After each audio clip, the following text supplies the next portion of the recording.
Hello. So I'm getting ready to start prepping all the trim, all the crown molding that I put up. And I wanted to show you step by step what needs to be done in order to get this crown molding ready for primer and paint. First thing I will do is I will have my nail set handy in case I run across any nails that are sticking out of the wood, and I'll have the hammer as well. So I'll put that on my ladder and that, but the first thing I'm gonna do is give everything a quick scuff. Let's see how this works. Let's see what you guys can see. Okay, so we're gonna give it a quick scuff, real quick, just to make sure anything that is not supposed to be there gets knocked down. That's the first thing you want to do. A quick scuff. Nothing fancy, you're not sanding nothing. Okay, I am running into a nail right here that's sticking out. So you want to do everything a quick stuff to knock down any imperfections.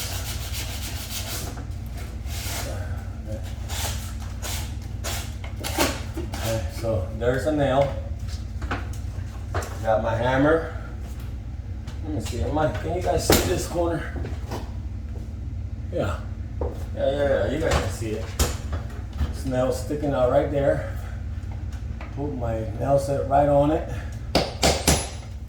and push that nail into the wood. There you go. Okay.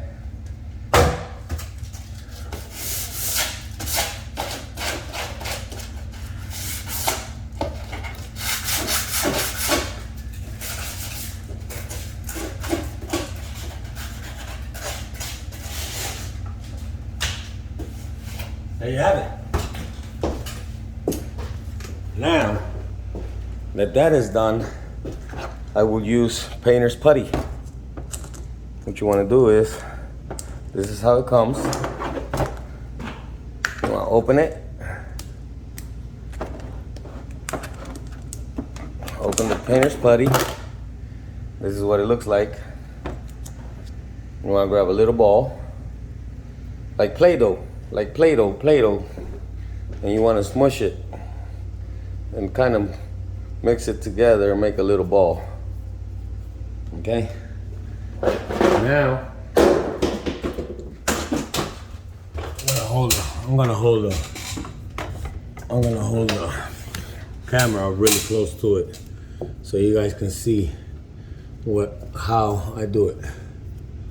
So basically, you wanna push the ball into the hole and slide it, and then you want to push the hole into the hole, slide it, and kind of fill in the holes. All right, really quick. You push it in the hole, and you don't want to rub it like that too much because you don't want it to. You don't want to leave a divot in the hole that you're filling. The more flush you can leave the putty on the hole, the less, like if you push it into it, you'll see a little divot in the little hole.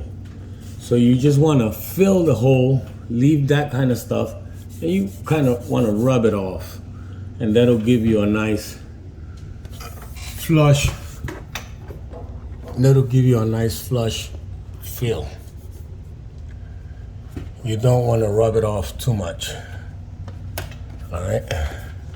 So that's that. That is that. Let me show you this corner. Yeah. Now we're just filling in those little holes. See that? And for that, we'll use the spackle because it's a lot bigger damage to the wood than a little tiny hole. These are just to fill in nail holes. Now, I'm gonna get to the plastic wood.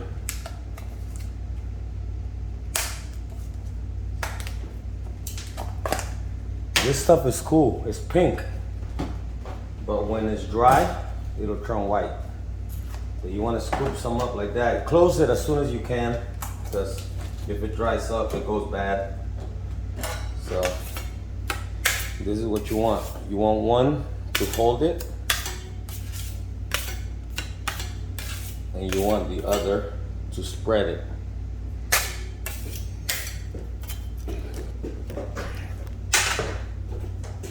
Let me see where you guys can see what I'm doing. There's a gouge. Hold on. Okay.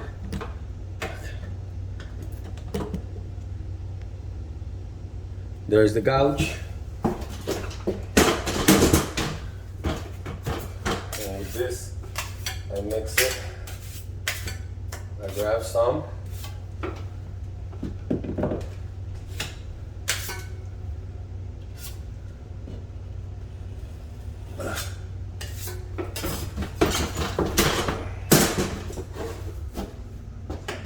No more gouge. When it dries, it'll turn white. Let me see.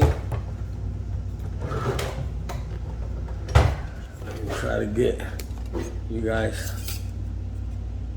Let me see if you guys can see this one. Okay, let me give you a close-up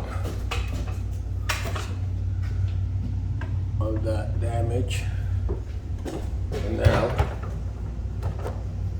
I'll show you.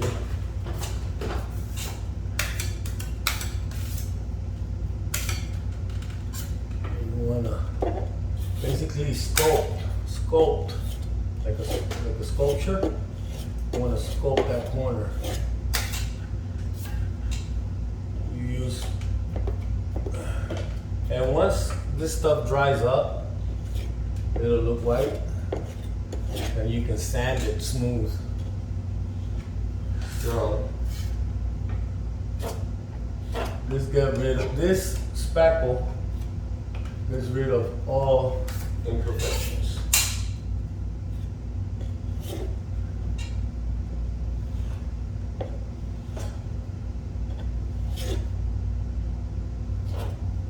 So right now I'm creating that little bottom corner that was missing, that was damaged from installation and traveling. Okay.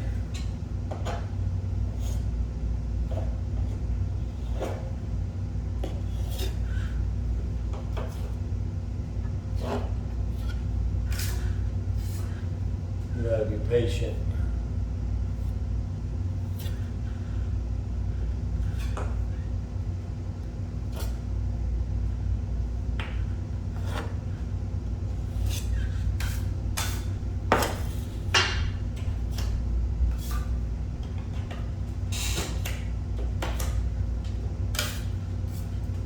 I know, it's taking me a long time to do, but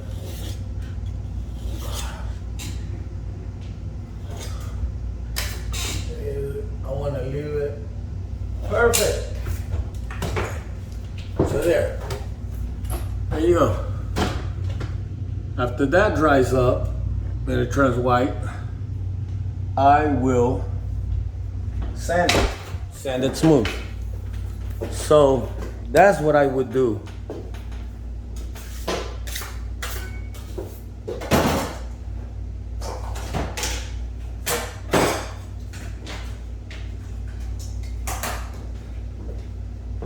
Those are the first couple of steps to prepping it. Now, I would do that around everywhere. I would do that first, everywhere, right? After that stuff would be dry and sanded, the next thing I would do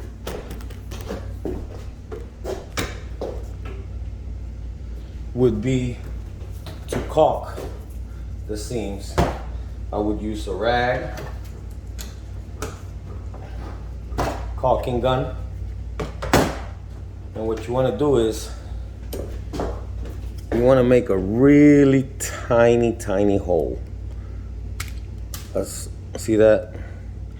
That really tiny, the smallest you can.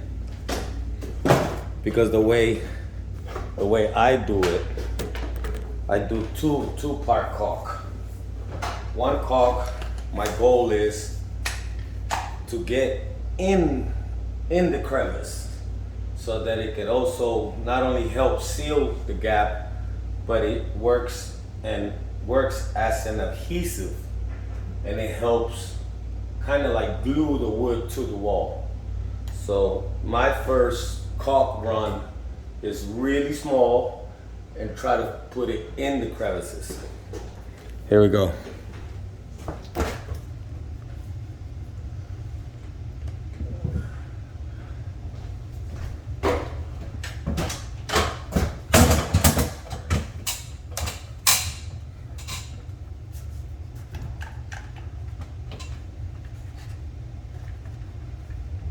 This is a little messy, but really small, and get it right in the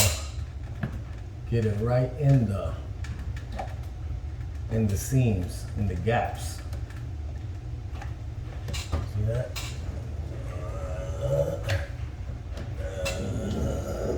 Okay. You squeeze this and let it out, and try not to put too much.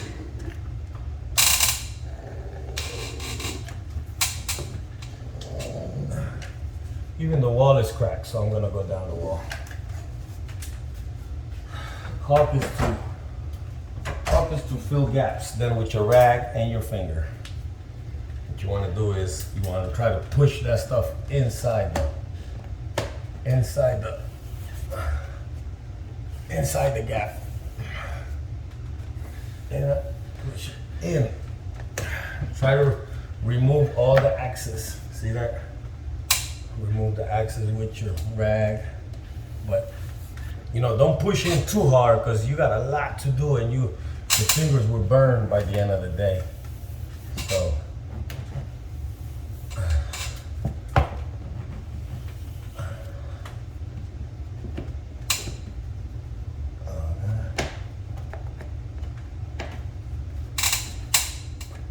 right now you want to remove as much as possible. And just get as much in the gap, in the crack as possible. This one's gonna help me seal the gap, and it's helping me like an adhesive, kind of like gluing it to the wall. Okay.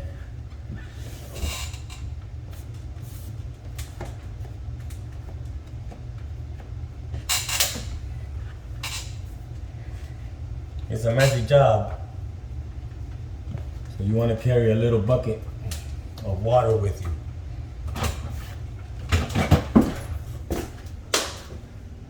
So now, all the gaps, nail holes, it's sealed. Okay? I would let that dry for a little bit, and the second, I would do that all around. By the time I'm done, this is quick 20-minute dry. So by the time I'm done doing everything, I would come back with the tube with a little bigger hole. The hole would be a little bigger, and I would run it only here, here, and here. And I will run a nice bead and I will pass my finger on the bead and let that bead, I will leave more material on it so that the bead of caulk would be on top of the wood and the wall. But that's after that first caulk is inside and dried. And after the second coat of caulk, then you're pretty much ready to prime it. And then you would let that dry, and then you would paint it. So stay tuned and let's check out the final result once I'm done doing all of this crown molding.